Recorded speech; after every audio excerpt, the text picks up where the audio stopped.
Hello বন্ধুরা, আপনারা সবাই ভালো আছেন? আমি মামা পৃথিবীর পক্ষ থেকে আপনাদেরকে স্বাগতম জানাচ্ছি।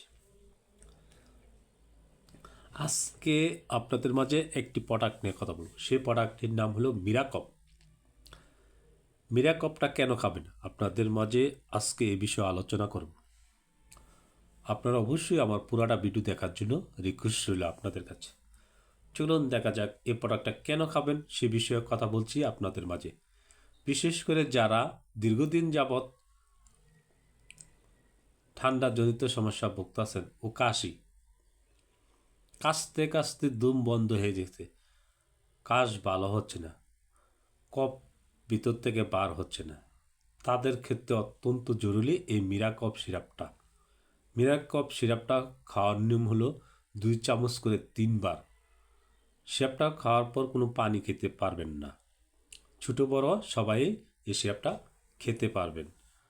ছোটদের নিয়ম আলাদা, বড়দের নিয়ম আলাদা। ছোট বাচ্চাদের হলো 1 চামচ করে 3 বার, একবার ছোটো হলে আধা চামচ করে 3 বার, আর একবার আরও ছোটো হলে 5 ফোঁটা করে 3 বার। এরকম নিয়ম, এক এক সময় এক এক নিয়ম। বন্ধুরা, আজকে এই বিষয়ে কথা বললাম। যদি আমার ভিডিওটা দেখে আপনাদের ভালো লাগে, আমার চ্যানেলটি সাবস্ক্রাইবার ও লাইক শেয়ার করার জন্য অনুরোধ রইল। এই প্রোডাক্টটা তৈরি করছেন স্কোয়ার ফার্মাসিউটিক্যাল লিমিটেড। দাম বেশি না, মাত্র 80 টাকা। এই যে দেখুন, 80 টাকা। এই প্রোডাক্টটা যে কোনো ফার্মেসির দোকানে পাওয়া যাবে, আপনারা সংগ্রহ করুন। চিনিমুক্ত ডায়াবেটিস রোগীরাও এই শেপটা খেতে পারবে। বন্ধুরা, কেমন হলো ভিডিওটা? আপনারা অবশ্যই আমার পুরাটা ভিডিও দেখে আমার লাইক শেয়ার করার জন্য অনুরোধ রইল। ভালো থাকুন, সুস্থ থাকুন।